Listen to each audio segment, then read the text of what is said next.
What a go on, people. It is the Jamaica Mix, a program presented by Yard Media. And today we have quite a few things to cover, some of which I have visited in my regular blog. But having said that, this program allows us more opportunity to ventilate these issues, with greater detail. Number of things going on in the world. First of all, the big story is the war that is not a war, depending on who you talk to.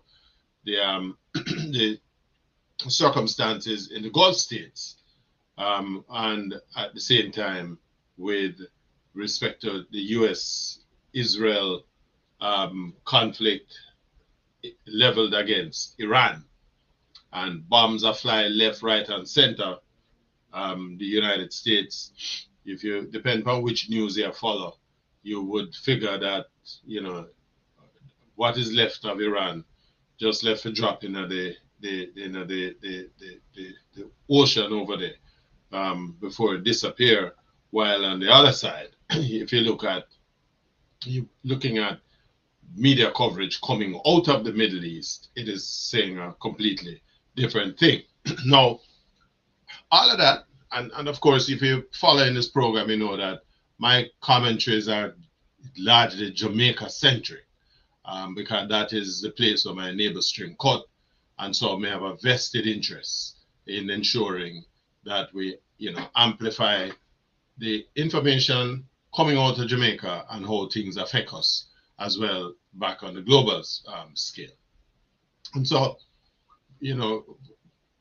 by now too, you would be aware that the diaspora elections have been concluded, and a couple of new faces in particular, changes in terms of the structure of the personnel structure with respect to the diaspora. We're going to take a look at that. But more importantly, we want to look at a development coming out of Jamaica this week here, where a long-standing arrangement between the government of Jamaica, which is over 50 years old, this arrangement has been, in conjunction with the Cuban government, to provide medical and other assistance to Jamaica over the years. And this is, as I said, a 50-year-old arrangement. Jamaica seem now to have buckled under the pressure that has been brought to bear on them by the United States, overtures being made by the Americans to Jamaica to take a different look at their relationship with Cuba. Now, as a consequence of which, the government of Jamaica has basically brought to term the arrangements with Cuba that provided us with doctors and nurses. A lot of these doctors have certain specialties that Jamaicans depend on. And so we are up the creek, as it were, without a paddle. Now, at the same time, I must bring to bear to a meme that I see going the rounds here on social media. And this shows the Prime Minister of Jamaica in a genuflecting kind of a mode to the US President, where I'm basically saying, Master, as you said in caption there, the Cuban them gone. And Trump is responding, good boy, your visa is safe now. Now, I suspect that the person who put this together were looking at it from a levity standpoint. But at the same time, too, the political imagery that it projects is one of submission of Jamaica politically to the United States of America. And of course, who does this kind of imagery? Which side of the political game it supports? So we're talking about politics between Jamaica Labour Party and the People's National Party. And so quite naturally, it is going to be in the favor of those who support the People's National Party. It basically is caricaturing the Prime Minister as weak. And so, and I can understand the general politicking, but as I say again, I can understand this in a general way. When I refuse to give any pass to stuff like this is when we are in the kind of geopolitical environment that we find ourselves in. As far as I'm concerned, the election in Jamaica done almost September to now, almost 6 months ago. And so Holness is, whether you want to like him, yes or no, he's the Prime Minister of Jamaica. The majority of Jamaicans who participated in those elections, they voted for him and his team, and them beat the PNP by 5 seats, and so them are the government. And so we are not in a position where we can take on the America, where we can afford to come out hard against America. Boy, we don't follow on the dictates and on the strictures. Why? Because Jamaica is 670 odd miles northwest or southeast of the tip of Florida. Is our closest trading partners, is the biggest station where the largest composition of our diaspora resides is in America. And so that have significant implications for Jamaica from an economic standpoint. We get also a majority of our tourist traffic. We entertain some 4 million stopover visitors in Jamaica per year, and the lion's share, more than 70% of that traffic, comes from the United States of America. Now, we're in a very difficult period of our existence where the foreign policy as being represented by the United States of America has been very, very ascetic, certainly over the last year. And so when you consider the saber rattling that has been going on from an America standpoint, where they have now joined a new war, and is threatening war left, right, and center all over the world. We are not in a position. We barely have a defense force that can manage a roadblock in Jamaica, much less we're going to take on any kind of military conflict or get into that kind of conflict with the United States of America. And they bloody well know that we don't have no say. And so one of the things that as America, advances down the road to this new stretch of imperialism, right, with the renewal of the 1830s Monroe Doctrine, if you will, albeit it is now the Trump version. We are hardly in a position to be wanting to lock horns with America, right? Because unless you live under a rock somewhere, you must be aware of the modality that applies to the current American president. And when one also looks at the value of our remittances. You don't want to give, it's not worth getting into the kind of kerfuffle that is going to have a deleterious effect on the country as a whole. And so you may not like Holness for who he is and the fact that the JLP put on another bus ass for the PNP to make it no, 3 terms straight. The reality is that Andrew Holness is the Prime Minister of Jamaica, and on his head rests the decisions that will determine the direction the country goes, certainly in the medium to long term.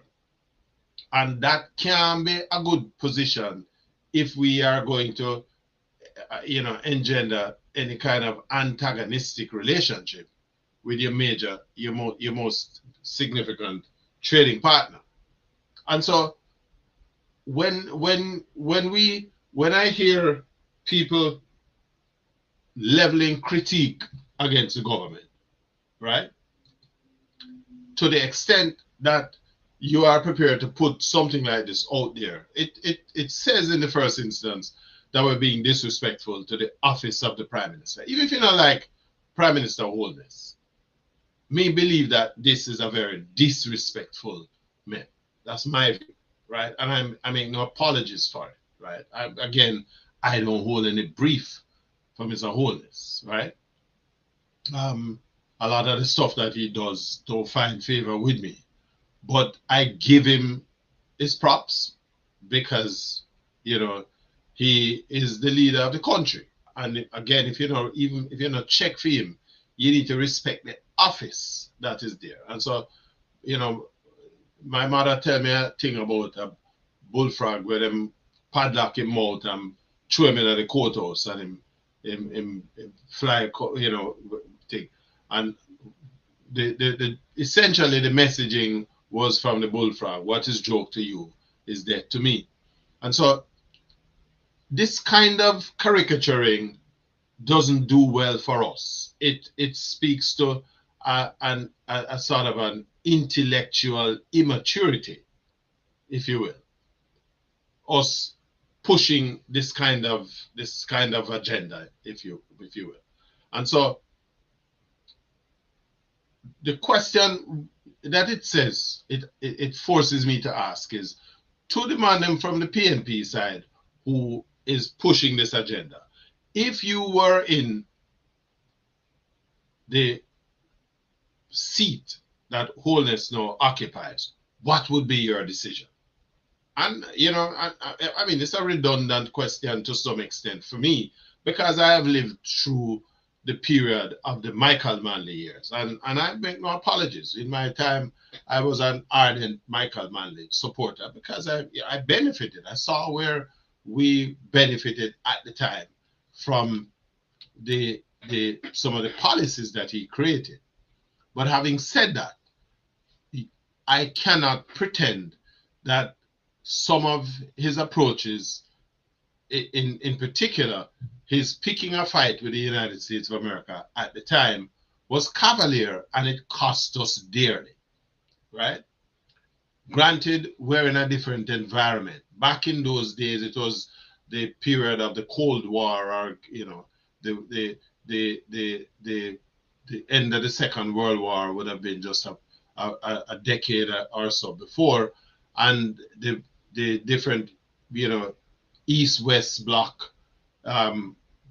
Michael wanted to sit in the middle, but at the same time maintain an antagonistic relationship with the United States, which cost Jamaica. It cost us dearly, and it has taken us the better part of nearly 50 years to recover from that. So I'm not talking from hearsay. I live it, right? And remember, may I tell you, as a man who was a big supporter of Manley back in the day, I make no apologies for that. That's just a fact of life, right? So when we find ourselves in this position, no. My question is, what would the supporters of the PNP who is articulating support for this kind of representation of the office of our prime minister, right? What would you do if you were in the PM's position? Because at the end of the day, that's what it comes down to, right? The Trump administration is good for another 3 years. So the kind of foreign policy that is being practiced, the kind of domestic policy, this America first thing, we're gonna have to deal with that for the next 3 years. So how would you play this ball? This is a ball that pitched on the leg stump, but it had cut back in at almost a 90-degree angle. And you can't pad it up because the umpire will get out, right? And you can't play no risky shot because the man have a short leg, you know, a forward short leg. He might have slips, he might have everything crowd around the back. How you gonna play that stroker, right? Me believe that when it comes to issues like this, me a Jamaican first. Me a Jamaican first, right? That is not something that can change. And so me, I go support what is in the best interest of Jamaica right now. And it can't be taking an antagonistic position with America. So, you know, it's disappointing to see stuff like this. And then when you watch the conversations that is generated from a meme like that, it is doubly depressing because it says we have lacked the intellectual gravitas to appreciate the position that we are in. Now, let me go further. Yes, Jamaica have problems in terms of shortage of doctors and nurses and so on. But this is not a position that was generated over the last 5 or 10 years. As long as I can remember, this has been Jamaica's problem because politically, our political class that handles the reins of the country over the last 63 years have failed to make the kind of investment in developing the Jamaican social and economic space that would warrant or encourage Jamaicans who are professionals to want to remain in the country. So while we are training doctors and nurses, because Cuba helped train a whole heap of doctors and bring them back to Jamaica. But as soon as them come to Jamaica, our political system is so structured that the economy not offering them enough and them gone. And so my suggestion to Jamaica and the government of Jamaica, Mr. Holness now find himself in a position where he might have another 5 years or thereabouts. And if he play him card right, given where the PNP are going with, he may be there for another 10 or 15 years. Your job, Andrew Holness, is to build a socio-economic environment that encourages that talent and skill. People who have benefited from training remain in the country so that we can pay our doctors well, we can pay our nurses properly, so that we don't have to depend upon nobody else to send a nurse and doctor come to Jamaica. That's what we need to pay attention to, right? How do we fix this in the immediate short period? We're going to have some problems, but it takes what, 5, 7 years, 4 or 5 years to train a nurse, maybe 5, 7 years to train a doctor. Let us raise the levels. Let us provide the medical community, the medical youngsters who are going in the system now for go study nursing and doctoring. Let's pay them better. Let's provide them with the incentives that them don't want to leave. Because trust me, if Jamaica move right, nobody no want left Jamaica. Me have friends down here there who, me left as an economic refugee because me I do something different when me feel that I do better up here so. But if the conditions right down in Jamaica, me gone back to my yard, which me I contemplate it. That's what we need to start to talk about. How do we make Jamaica stronger? That nobody no one left the place, and that people like me and other professionals who can contribute to Jamaica, that them come back home. Because so I don't know where for that. When you look over your shoulder, when racism and all kind of crap you have to deal with, and the kind of international disrespect, right? So we as Jamaicans need to do better, and we need to encourage the people who are represent the country as political representatives, that them need to articulate a bigger vision than Jamaica that frighten them when them wake up a morning time. Because if them don't have that kind of vision, if you can't articulate it, you can't implement it, right? And so that is a problem where Jamaica find itself in. Let me just look at somebody. Mikey Smith says good point, but I think the real problem is with Donald Trump's type of approach. I think he ain't gonna last, just gonna last one term. And Mikey Smith, I hear you talk, but I'm not even focused on Trump at this point in time, because there's nothing that we can do in Jamaica that is going to change or to encourage a different approach from them. The cards are in our hands as Jamaicans. And so one of the first things that I believe that we should be looking at, given the circumstances that faces us, is that we have to, as Jamaicans, be looking at batting for what is in the best interest of Jamaica at this point in time, right? We need to, first of all, as a population, we need to close ranks behind our own political leadership. We don't have another election due for another almost 5 years.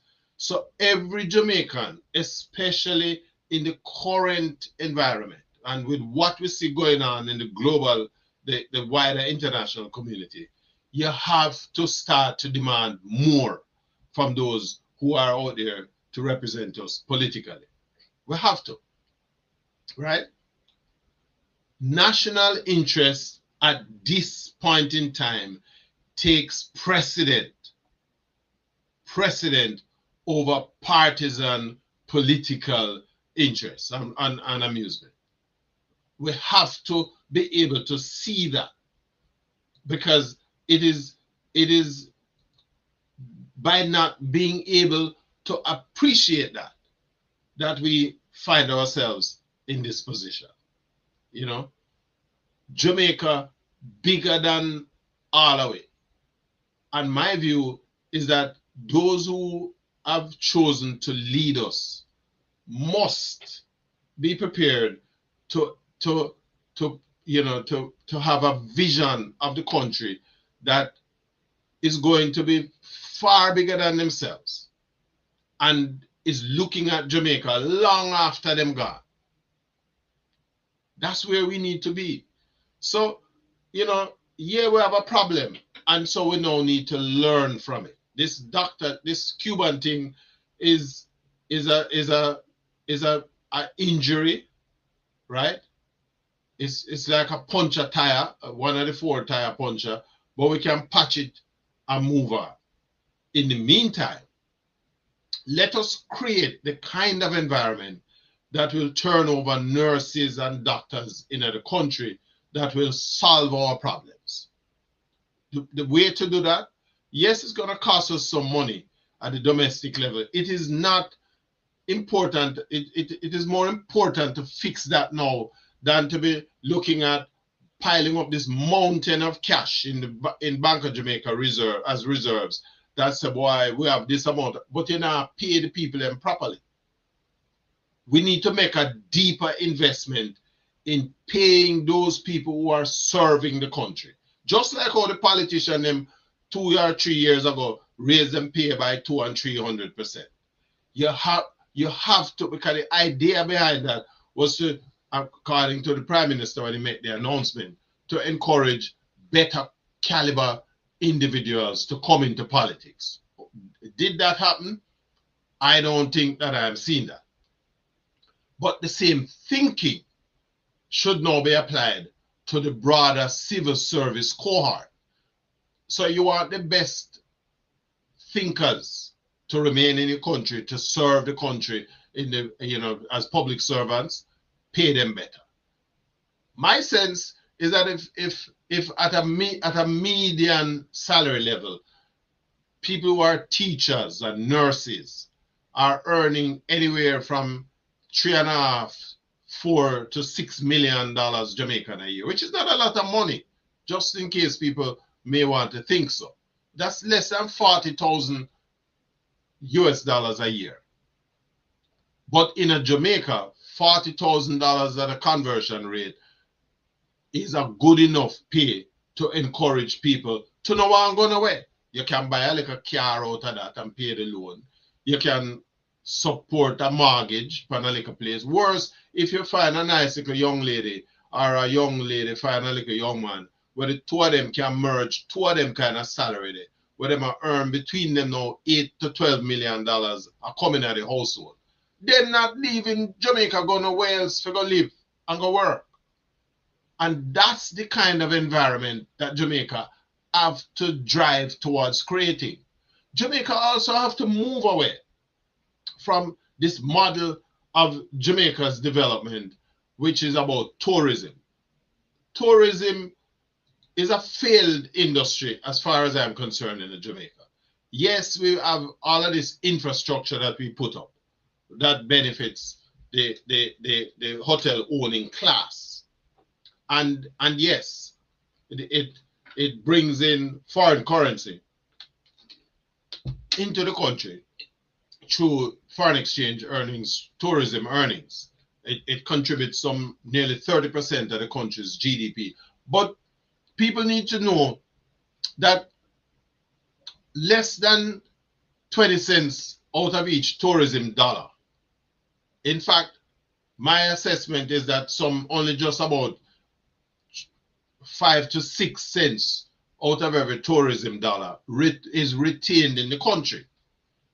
What we need to be doing now is, instead of giving all of these tax concessions to these hotel owners, we need to look at our population and look at other industries like culture and music, excuse me, and give those incentives to the practitioners in that industry to develop that industry.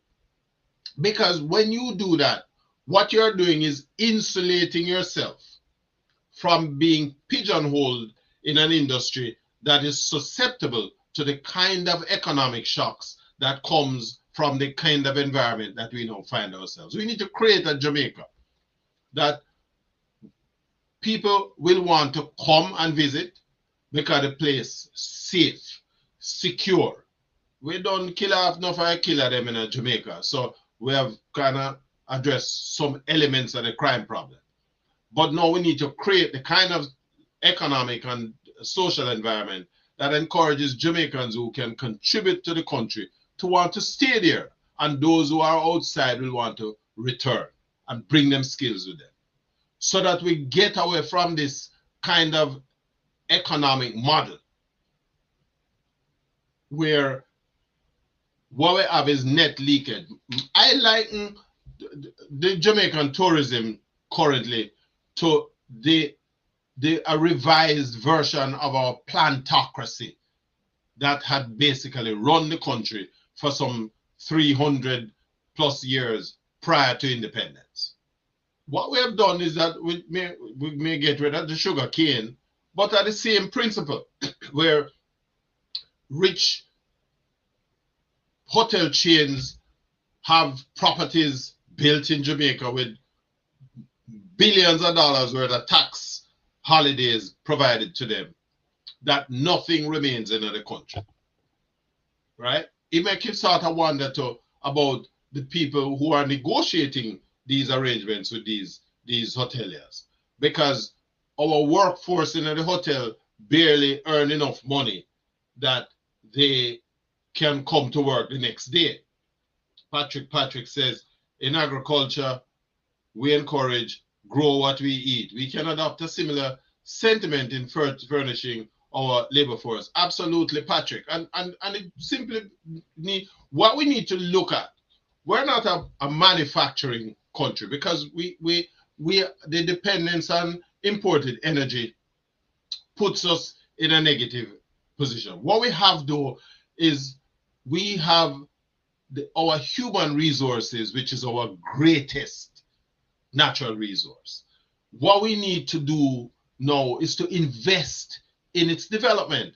And the government is now in a position where my sense is, if given where the PNP is right now and the absence, that the whole this administration looks good to not only this current term, but to continue for an additional 5 years, which gives you enough time to transform the country to the vision that I'm projecting. And I'm pretty certain that if you're smart as a government, that's where you're looking at. We have to change the approach. We have to. Because as long as we continue on this boat to nowhere, where we have hotel workers, the hotel industry employs over 300,000 Jamaicans, directly and indirectly. Plus, the supply community, farmers, etc., etc. And they're not even buying, most of them vegetables are still being imported. Carrots and tomatoes and lettuce and all of them things. Instead of you buying from our local produce farming community, they might import. So all of that money where claims that tourism are earned is going back out as leakages. But if you train the youth, them were singer, Jamaica rank among the 10 most influential country in the world from a cultural standpoint, right? What are we doing to capitalize on that? Reggae has been placed in a protected status by UNESCO since 2018. And Jamaica celebrated Kingston as a creative city of culture and music, having created some 6-7 genres of music. And all of these accolades heaped on Jamaica between 2015 and 2018, but we have done nothing with it. Culture, which includes our music, is our lifeblood. If you look at countries like South Korea and what they have done with Korean pop, which is a younger music than Jamaica music, the South Korean economy rakes in excess of what? $10 to $12 billion a year off of Korean pop. But Korean pop don't have the level of influence that Jamaica's reggae music have, but we don't make 5 cents. In fact, the government of Jamaica can't tell you. The Ministry of Culture cannot tell you, if you ask Miss Babsy Granger or whoever them have as the technical people, what is the value of the music industry in Jamaica in terms of its earnings to the country. And them can't give you a number because them don't know. We have not invested in the things that we are good at, but we build up concrete and steel and bring in white people for run hotel and pay our workers chop and safety and them gone with all of the profit. We build up expensive airport that taxpayer money have to run, and these people make a piss pot load of money and it don't stay in the country, right? It make you wonder who the people that want to negotiate these arrangements. We need to look at for them bank account because clearly they must get back something out of this, right? And then if you go in a hotel, we talk about all the music big and what it has done for the country, but most of these hotels bring in entertainment offerings from the Dominican Republic to offer to guests in the respective hotels. Hotels that taxpayers' money that provide incentives help to build. But we are not dovetailing the one thing that we're good at, our culture, and offering that as an export to the people who visit these hotels. We are crazy, and we have to change that. Because as long as we don't place a value on our country, as long as we don't place a value on what our people can contribute, we are going to always be subject to the kind of ridicule that comes from this kind of situation. Right? That's what that tells me. We can fix this. But to fix it, the people who are our policymakers, and Mr. Holness, who is being caricatured here, may I talk to you now? You, Mr. Holness, you may I talk to. Your job now is to transform Jamaica away from this kind of ridicule. You need to allow the people of Jamaica, the broader population, whether they vote for you yes or no, to believe in you. Right? And so whatever it is that you have been doing to warrant the kind of acrimony that allows people to project you in this kind of light, we have to change that. Right? And it's up to all of us as Jamaicans to change that. Let's move away from this thing. Let's create the kind of Jamaica where the young people in Jamaica want to live and grow and raise them family. Nobody want to come to a country where when people look at you, they might tell you, say, boy, you need to go back where you come from. In Singapore, we love to compare ourselves with. Singapore, 96% of Singaporeans live in Singapore. And Singapore have a population today of some 6.8 million, whereas in 1972-73, Singapore and Jamaica virtually had the same amount of population. What was it? Singapore was 2.4 million, Jamaica was 2.2 million. Right? So, and the Singaporeans have multiplied their population by almost what? Threefold. Jamaica, we barely add an extra million on the total. Right? We have to change the way we do things. We have to. It don't make no sense we sit down and we are complaining and we are, boy, America this and America that, and them cut we have. Set up Jamaica in a way that every Jamaican who there a foreign yasso or go want to come back down a yard. Do that, Mr. Wallace. Your job that are the challenge what we are put in front of you. Right? Because unless we believe in a Jamaica to such an extent, all we are doing is we spend money by educating people and them gone. 46% of Jamaicans live outside of Jamaica. Your job, Mr. Holness, is to change that. Right? Forget about who, thing and whatever. Put yourself in a position where you now need to lead, because that's what Jamaicans are going to be depending on you to do, to transform the current state of affairs. Is it going to be easy? No, but every Jamaican need to put them shoulder to the wheeler. And your job, Mr. Holness, is to provide the motivation, right? Forget about the politics thing, because election are good till 5 years time, right? Your job, lead. The problem with doctors and thing and the Cubans having to leave Jamaica, yeah, it's a problem. It's gonna be an issue. I see where Dawes been asking some questions in one of them them the discussion the other day.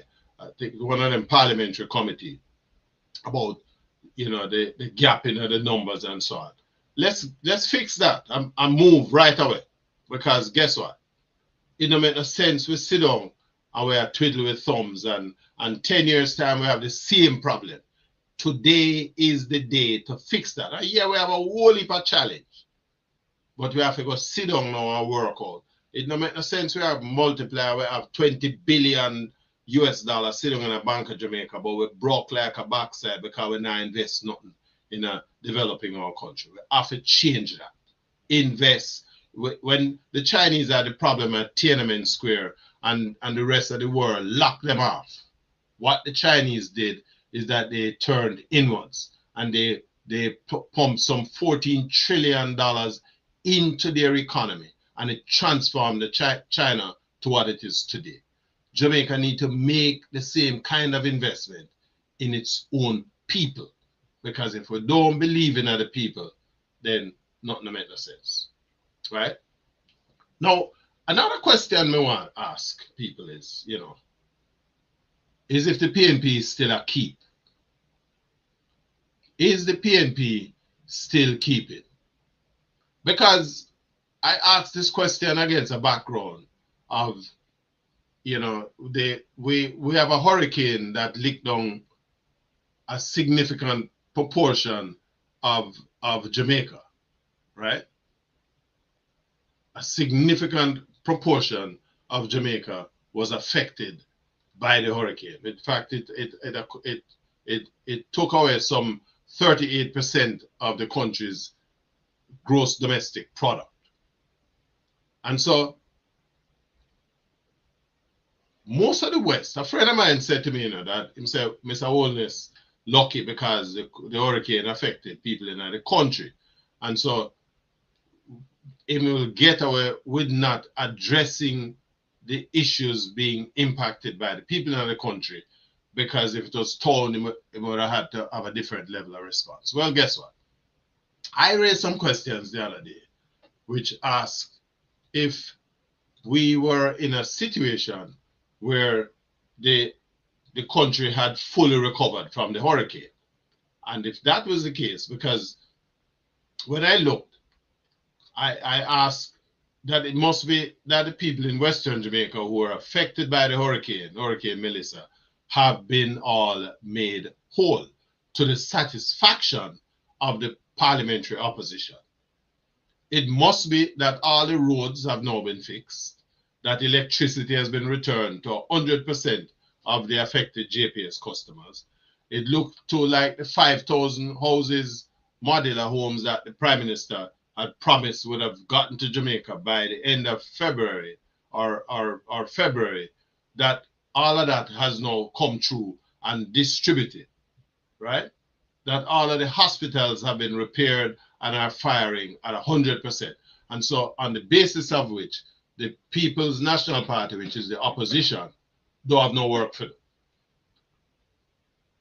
And tell me if you think is a hard question, if I'm being unfair, because the PNP has been absolutely quiet like a mouse. What is the position with the PNP? Right? Are they still keeping? Do we still have an opposition? Remember, last year, them time, PNP only had 14 seats in the House, but at least you used to hear from them, even if it means they made a walk out of Parliament. But today, not a peep from all the way around.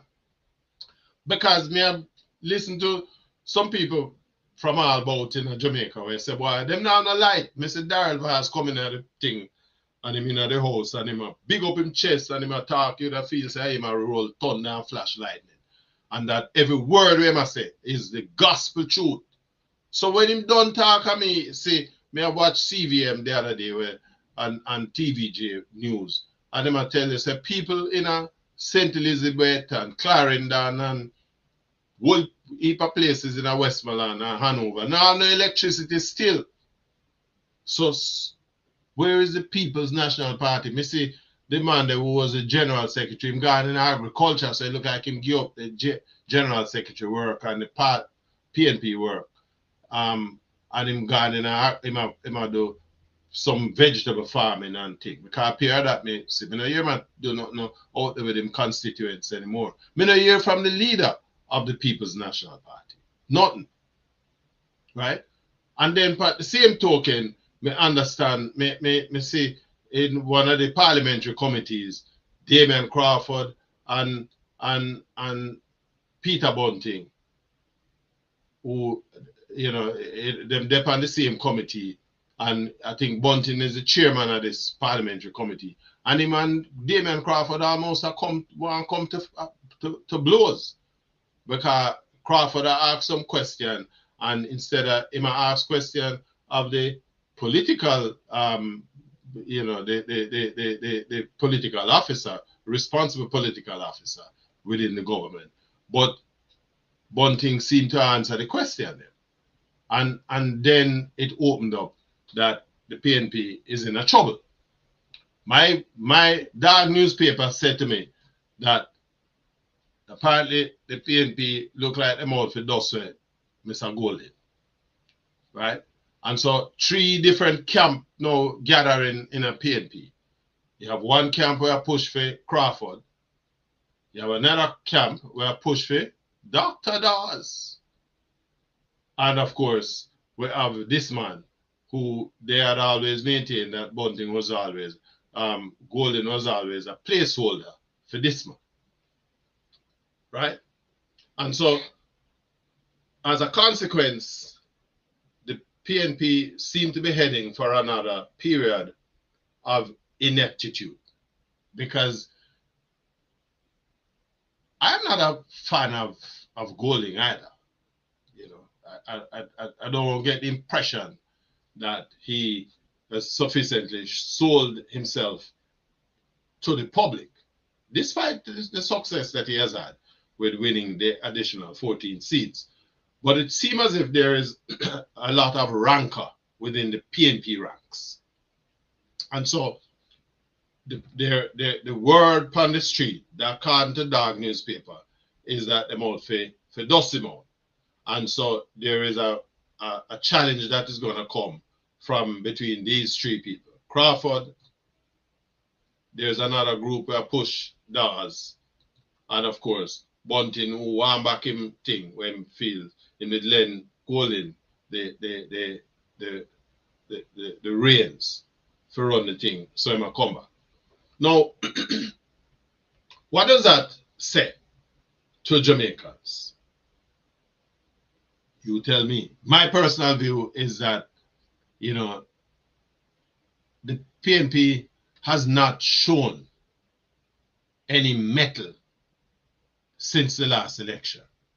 The PNP has not carried the fight to the government since the hurricane.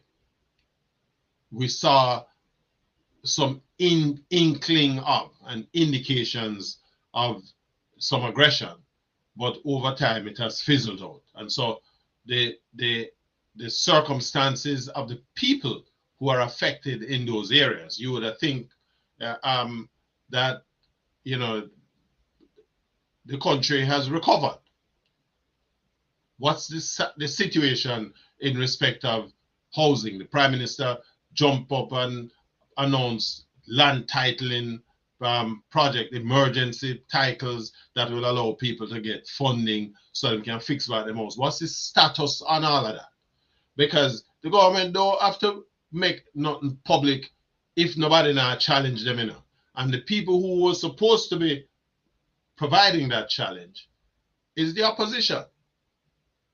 And all of a sudden, the opposition has lost whatever little voice we thought that they had.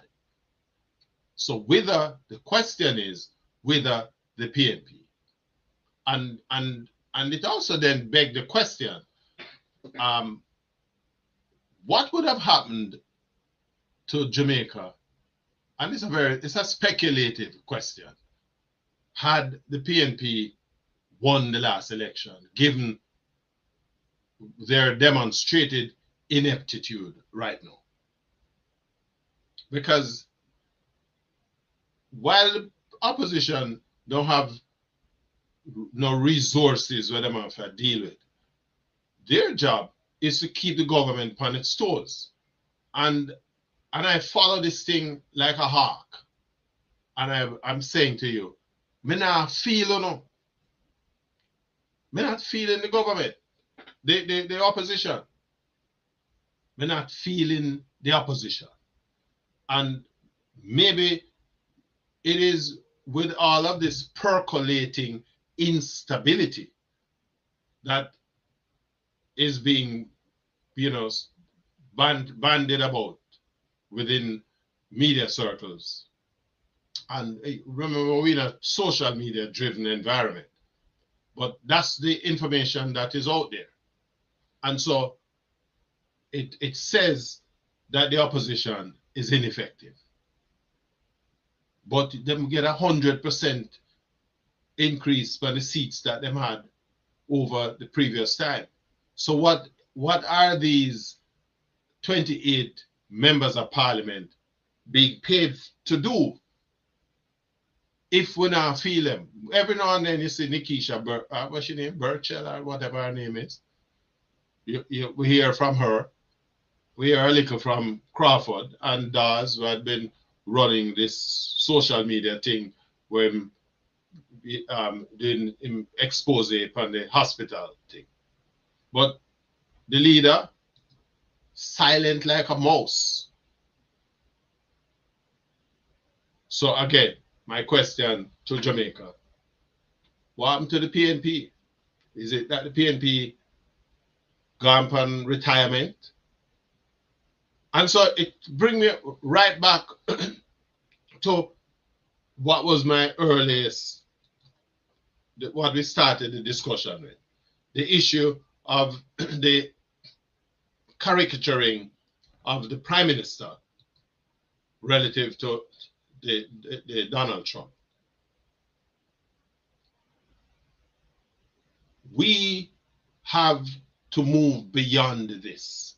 We have to now recognize that when the elections are over, the country needs to come together as one country so we can pursue the kind of programs that is going to redound to the best interests of the people of Jamaica, wherever in the world that they are.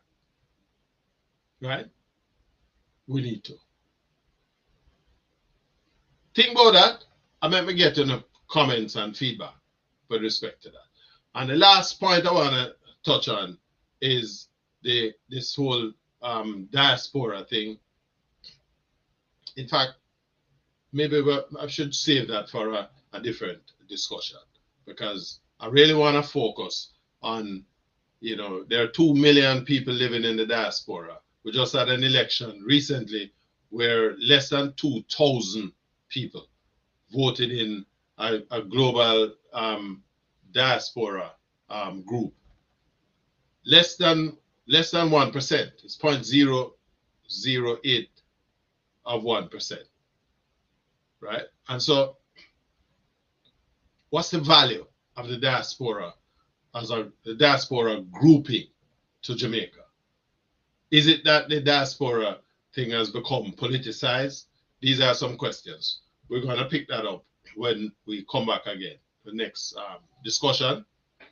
But I just want to leave you with this image here of this caricaturing of our Prime Minister and the whole issue with respect to the shift in American foreign policy.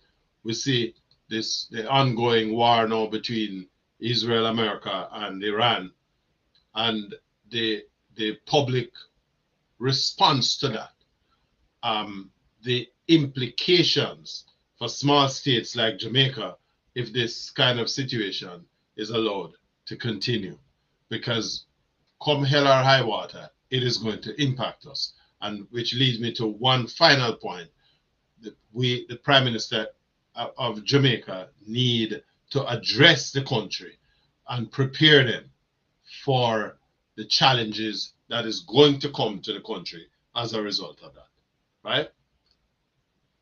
Let me just use the opportunity to tell you guys who have joined, spend the time with me for the last hour almost, to express my appreciation.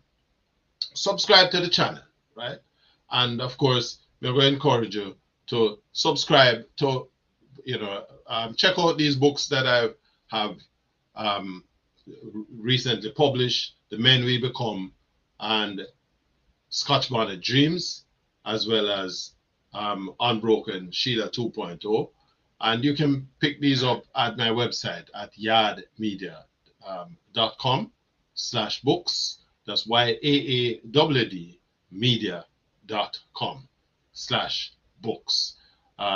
These are, inspirational stories about Jamaica and the fact that Jamaicans only just need an opportunity, a crack in the door to thrive. Check them out, right? And if you have not yet done so, subscribe to the channel so that when we have these sessions, you're going to be among the first to know. Until the next time we meet again, check out my videos as well on the channel, and don't forget to subscribe. I'm Mr. B. Until the next time we link up. Enjoy the weekend.